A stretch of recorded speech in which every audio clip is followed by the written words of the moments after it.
What's going on, y'all? Today, I thought I'd talk about a few things I've been reading in January 2022. This is Random Reads. Let's check out that intro. Tommy loves stuff, where he talks about the things that he loves. What's going on, y'all? It's your boy back at you again with another TLS video. Today, we're going to talk about a few random reads, some stuff I've been checking out. Now, these are all library books, so if you don't have your library card, I suggest you go out and get them. It's fantastic going to the library. You can read online, stuff like that. I cannot emphasize more. I use the Hoopla app a lot, and you get your library card for free. You can check out stuff that way. But I decided to check out some physical books out my main library. So let's talk about that right now. The first is Scenes from an Impending Marriage by Adrian Tomine, or Tomine.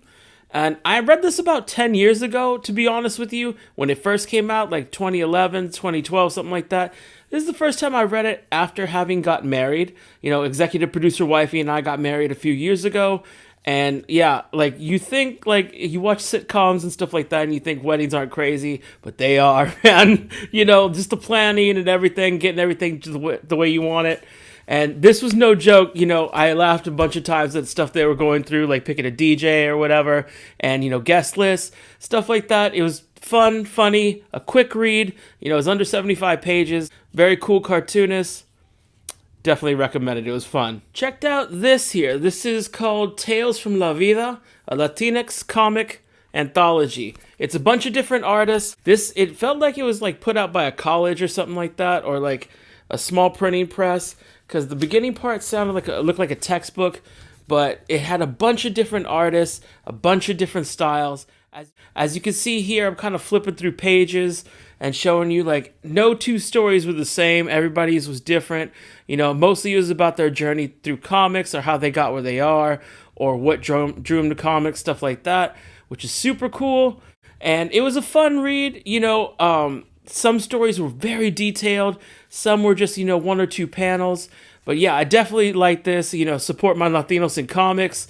Maybe one day I get to write my own comic, which would be awesome. That's a dream of mine. Just putting that out there in the universe.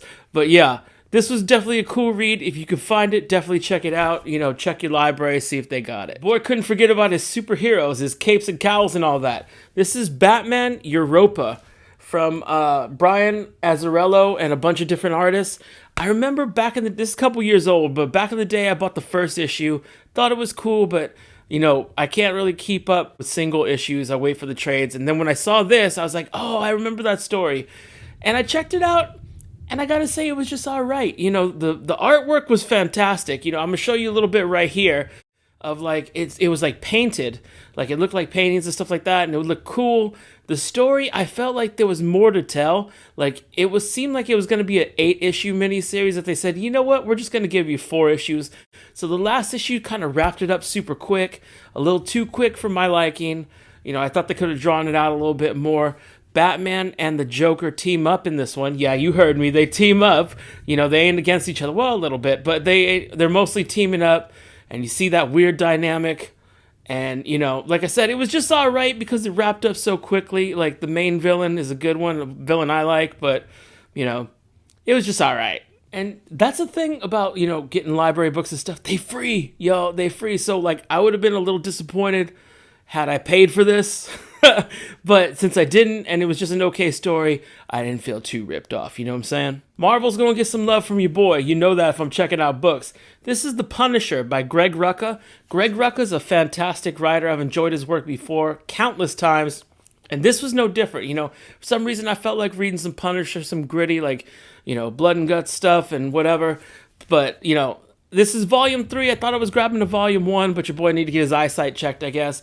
So this was in the middle of the story, but thankfully they gave you kind of a recap, and it was fantastic. I couldn't put it down. I read it in one sitting. It was 5 or 6 issues, which I guess isn't much, but I'm a slow reader.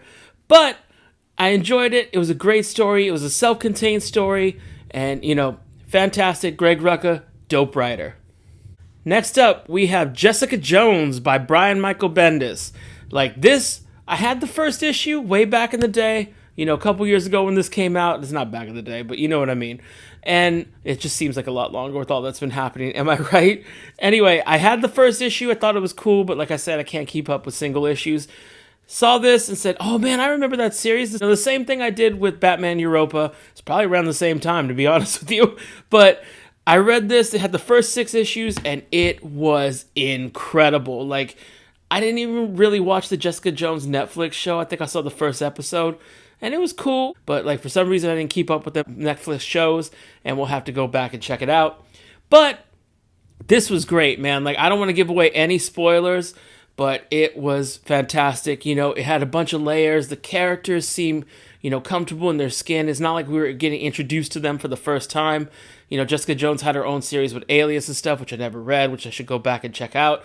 But, you know, Luke Cage is in it, Misty Knight, all kinds of street-level Marvel heroes. Iron Fist makes a little cameo. You know, it was dope. I can't recommend it enough, and I'm going to read the rest of the series on Marvel Unlimited. I can't wait. Last but not least, and I know I said I don't keep up with single issues, but when I saw this was coming out, I had to pick it up. This is Pat McCormick's Charlie and Humphrey, written by Justin Sane. This was a piece of my childhood I had forgotten about. Now, growing up in the 80s and 90s, on KTVU Channel 2 here in San Francisco Bay Area, they used to have these little PSA commercials with these characters. Like the bulldog with the little hat was what reminded me of it most. And they would talk about, you know, fire safety or whatever, what have you. Kind of like the G.I. Joe PSAs, but, you know, on a local thing. They were puppets. And this comic, like as you can see what I'm showing you right now, it was super cool. It was a throwback. Like it's very drawn like for kids, all ages. And, you know, just fantastic. It was a fun read. One of the things I liked was that it was actually on newspaper print. So, like most comics now, you know, you get the hardstock kind of paper and it's glossy. This read like it was like you were picking up the Sunday comics, which I loved. It just threw me back to a simpler time when I used to wake up and my mom would give me the Sunday comics on a Sunday, obviously, and I would tear through those while she read the paper, or my grandma would do the same thing. You know, I was always reading. But Charlie and Humphrey was great. I enjoyed it. It was a fun read. Looking forward to issue 2. And as you can see here, one of the other characters, like in the, I guess, Charlie and Humphrey verse, was another show called Buster and Me that I remember. It was about Buster. He was a monkey, and his sister Vanilla, and they had someone who took care of him. Buster, if you're not familiar, was also in the movie Mrs. Doubtfire at the end. He was the one that gave Miss Doubtfire a little monkey bite, the puppet. Anyway, that was Buster, and I remember that from my childhood too, so it's super sick that there was a cameo in there by Buster. Hopefully we get a Buster and Me series. Really enjoyed this comic. Definitely, if you have kids or if you're into a piece of nostalgia for a piece of your childhood that you forgot, go out and check this out. Charlie and Humphrey. Shout out to Pat McCormick, who started this whole thing with these puppets back in the day. And that's the stuff I was kind of reading in January of 2022. You know, real random reads. Like I said, go get your library card. It's worth $1 million in, you know, books for sure if you read like I do. And yeah, it was a good time. These were all great reads. I didn't have a bad read in the bunch that I picked, so gonna return those and maybe get some more books. If you like what you see or are mildly entertained, please like and subscribe down here. Hit that bell notification in the corner and do your boy a solid. Help spread the word about the Tommy Love Stuff channel, YouTube's best kept secret. You know, I need your help and support in this channel. You know, I've been doing this for a little while, and I really need to get the word out there. You know, I enjoy doing the content. It's something I enjoy so much, and I enjoy the support that I'm getting from people who subscribe.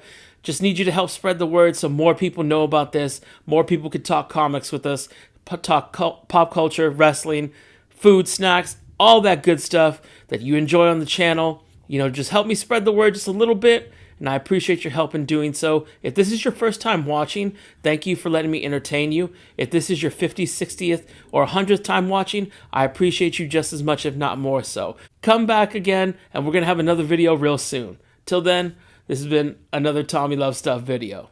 Later.